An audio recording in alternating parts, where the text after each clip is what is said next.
नमस्कार, आप देख रहे हैं कैपिटल टीवी की स्पेशल स्टोरी। मैं हूं आपके साथ परवीन जय। राहुल गांधी जहां जा रहे हैं वहां वहां वो वोट चोरी का मुद्दा उठा रहे हैं। कभी एटम बम की बात करते हैं तो कभी हाइड्रोजन बम की बात करते हैं, जबकि चुनाव आयोग उनके सभी आरोपों को सिरे से खारिज कर चुका है। लेकिन उसके बावजूद वो बार बार मीडिया में आकर चुनाव आयोग पर अनाप शनाप आरोप लगाते हैं। राहुल गांधी के वोट चोरी के आरोपों पर कई लोगों ने प्रतिक्रियाएं भी दी हैं। महाराष्ट्र के मुख्यमंत्री देवेंद्र फडणवीस ने कहा कि राहुल गांधी के आरोप जो हैं वो पूरी तरह से बेबुनियाद हैं और इन आरोपों को मैं खारिज करता हूं। वहीं कहा उन्होंने कि वो झूठ बोल रहे हैं, अपनी हार को पचा नहीं पा रहे हैं। फडणवीस ने कहा कि महाराष्ट्र और देश में कहीं भी वोटों की चोरी नहीं हुई। उन्होंने राहुल गांधी की तुलना हिटलर के मंत्री जोसेफ गोएबल्स से की, जो लगातार झूठ बोलने की तकनीक अपनाते थे। आखिर देश में झूठ बोलने पर क्यों नहीं होता एक्शन? क्या अब देश के मौजूदा कानूनों में बदलाव की जरूरत है? तो कैसे परिवारवाद और राजनेताओं के झूठ पर छिड़ी बहस के बीच सुप्रीम कोर्ट के सीनियर वकील अश्वनी उपाध्याय ने देश की न्यायिक व्यवस्था को कटघरे में खड़ा किया है। दोपहर में राहुल गांधी प्रेस कॉन्फ्रेंस करके कहते हैं कि बीजेपी वोट चोरी कर रही है, फिर शाम को बीजेपी प्रेस कॉन्फ्रेंस करके कहती है कि राहुल गांधी झूठ बोल रहे हैं। अगले दिन सुबह राहुल गांधी प्रेस कॉन्फ्रेंस करके कहते हैं कि इलेक्शन कमीशन सही लोगों का वोट काट रहा है, फिर शाम को इलेक्शन कमीशन प्रेस कॉन्फ्रेंस करके कहता है कि राहुल गांधी झूठ बोल रहे हैं। तो इस समय पिछले 1.5-2 महीने से पर डे 2 प्रेस कॉन्फ्रेंस हो रही है। एक में राहुल गांधी कहते हैं और फिर उनका जवाब दिया जाता है। अब सब लोग कह रहे हैं राहुल गांधी झूठ बोल रहे हैं, सोशल मीडिया में भी सब लोग कह रहे हैं राहुल गांधी झूठ बोल रहे हैं। राहुल गांधी के बहुत सारे पुराने जो उनके प्रेस कॉन्फ्रेंस है उसका हवाला दे के सिद्ध किया जा रहा है कि राहुल गांधी झूठ बोल रहे हैं। सवाल यह है कि सिंगापुर के नेता इतना झूठ क्यों नहीं बोलते, ऑस्ट्रेलिया के नेता क्यों नहीं झूठ बोलते, अमेरिका के नेता क्यों नहीं झूठ बोलते, भारत के ही नेता इतना झूठ क्यों बोलते हैं? तो उसका मूल कारण यह है क्योंकि भारत में झूठ बोलना फ्रीडम ऑफ स्पीच है। झूठ बोलना कोई जघन्य अपराध नहीं है, झूठ बोलना कोई गंभीर अपराध नहीं है। ऑस्ट्रेलिया में, सिंगापुर में, जापान में, अमेरिका में नेता इतना सफेद झूठ नहीं बोलते क्योंकि वहां झूठ पकड़ने के लिए नार्को पॉलीग्राफ ब्रेन मैपिंग कानून बना हुआ है। भारत में नार्को पॉलीग्राफ ब्रेन मैपिंग कानून नहीं है, तो इसलिए जिसको जो मन करता है वो बोल देता है। उसको पता झूठ। राहुल गांधी के पास वकीलों की पूरी फौज है, कांग्रेस के पास बड़े दिग्गज वकील है। राहुल गांधी ने सबसे बाकायदा प्रॉपर पहले से ही ओपिनियन ले लिया है कि अगर मैं झूठ बोलूंगा तो क्या होगा। उनके वकीलों ने बता दिया, आप झूठ बोलते जाइए, झूठ बोलना तो फ्रीडम ऑफ स्पीच है, झूठ बोलने पे कुछ नहीं होगा। इसलिए वो झूठ बोले जा रहे।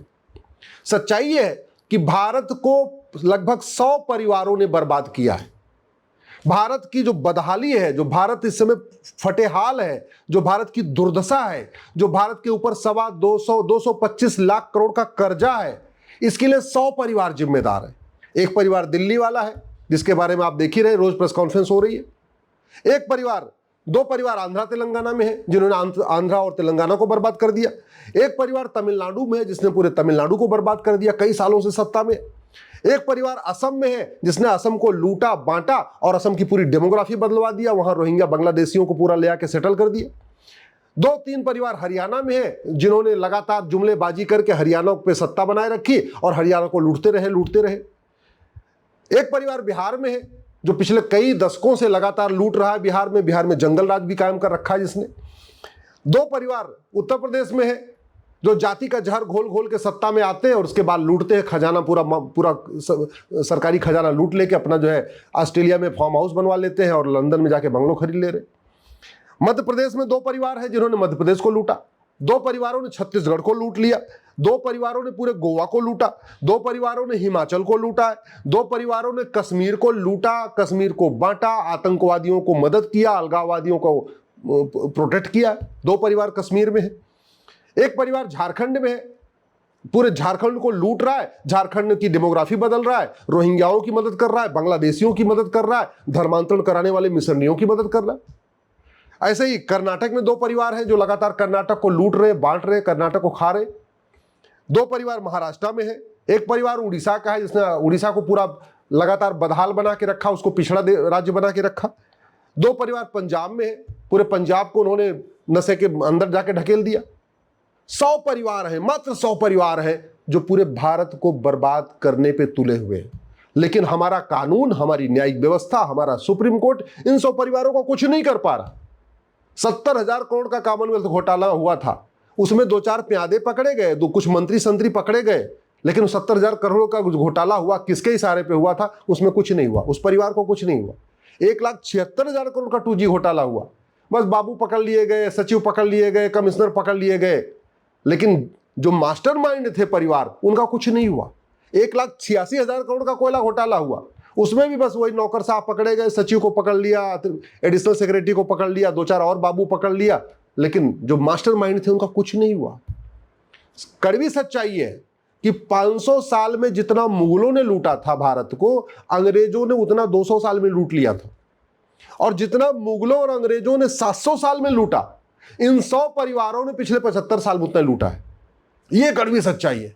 ये जितने 100 परिवार हैं अलग अलग राज्यों में, ऑस्ट्रेलिया में इनके बड़े बड़े फार्म हाउस, कनाडा में इनके बड़े बड़े फार्म हाउस, अमेरिका में इनके बड़े बड़े बंगलो, पूरा एकदम मौज कर रहे हैं। बहुत सारे लोग कहते हैं भारत गरीब है, गरीब नहीं है। भारत आज भी सोने की चिड़िया है। पहले भी सोने की चिड़िया था, इसलिए मुगल आके लूटे। पहले भी सोने की चिड़िया था, इसलिए अंग्रेज भी आके लूटे। और आज भी सोने की चिड़िया है, इसलिए कोई व्यक्ति साइकिल चलाने वाला जैसे पार्षद प्रधान बन जाता है, वो भी 50 करोड़ का मालिक हो जाता है। सांसद विधायक हो गया फिर तो 500 करोड़ का मालिक हो जाता है। ये कड़वी सच्चाई है। और ये सब इसलिए चल रहा है क्योंकि भारत में झूठ बोलना जघन्य अपराध नहीं है। झूठ पकड़ने के लिए नार्को पॉलीग्राफ ब्रेन मैपिंग कानून नहीं है। दुनिया के कई देशों में झूठ, भ्रष्टाचार जघन्य अपराध माना जाता है। चीन के भूतपूर्व कानून मंत्री को फांसी हुई है, भ्रष्टाचार किया था।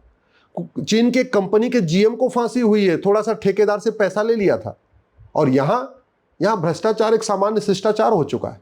मतलब भ्रष्टाचार कोई मुद्दा रह ही नहीं गया है।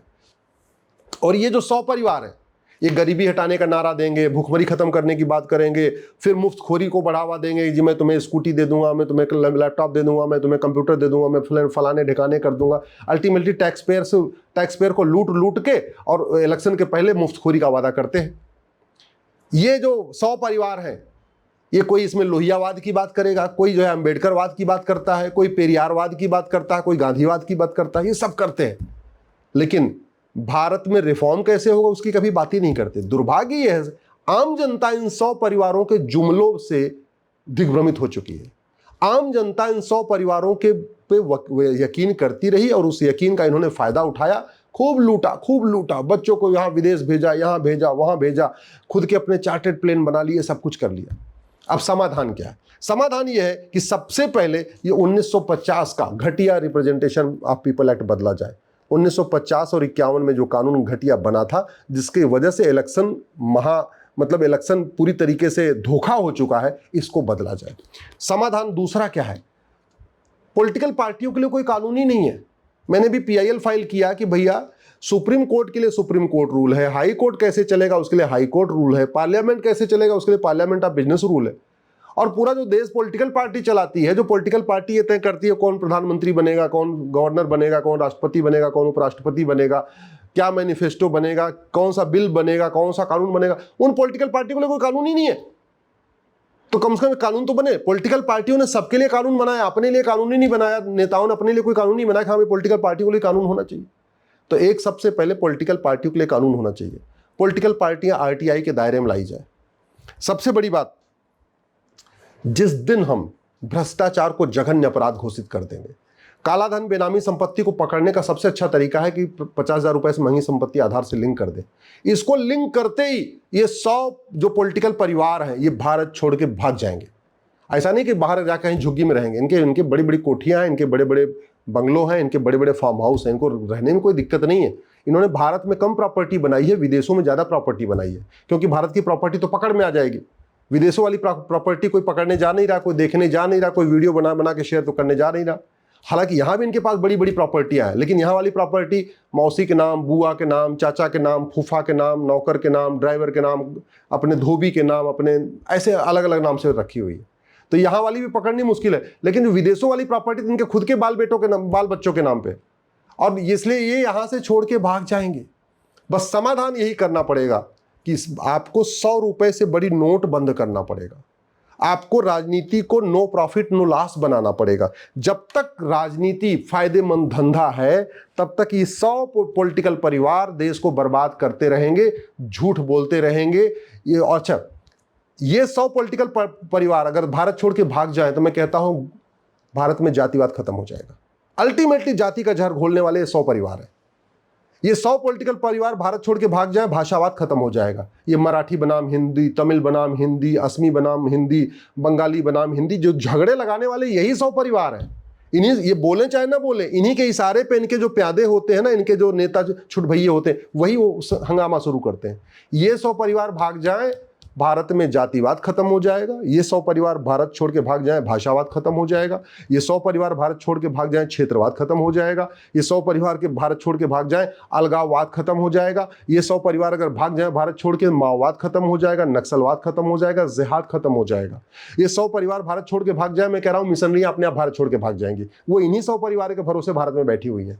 ये 100 परिवार भारत छोड़ के अगर भाग गए तो जिहादी, आधे जिहादी अपने आप भाग जाएंगे, वो भी इन्हीं 100 परिवारों के भरोसे बैठे हुए हैं, क्योंकि ये 100 परिवार उनको प्रोटेक्ट करते हैं। उनके डायरेक्टली इनडायरेक्टली उनके नाम ह्यूमन राइट के नाम पे और सेकुलरिज्म के नाम पे उनको बचाते हैं।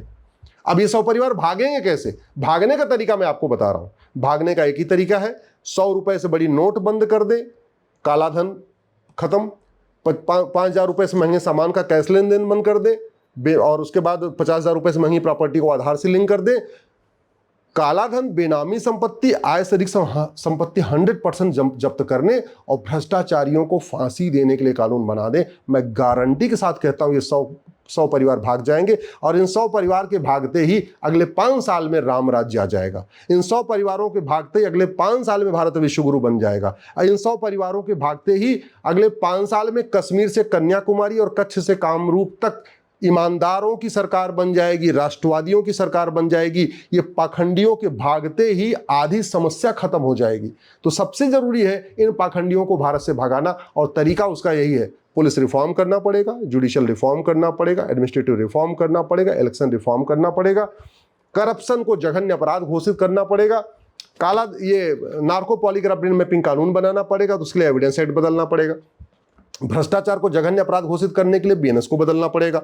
ये जो कंडक्ट, ये अपना रिप्रेजेंटेशन ऑफ पीपल एक्ट है, जिसके कारण ये फर्जीवाड़ा करते रहते हैं इलेक्शन में, उसके लिए ये कानून बदलना पड़ेगा।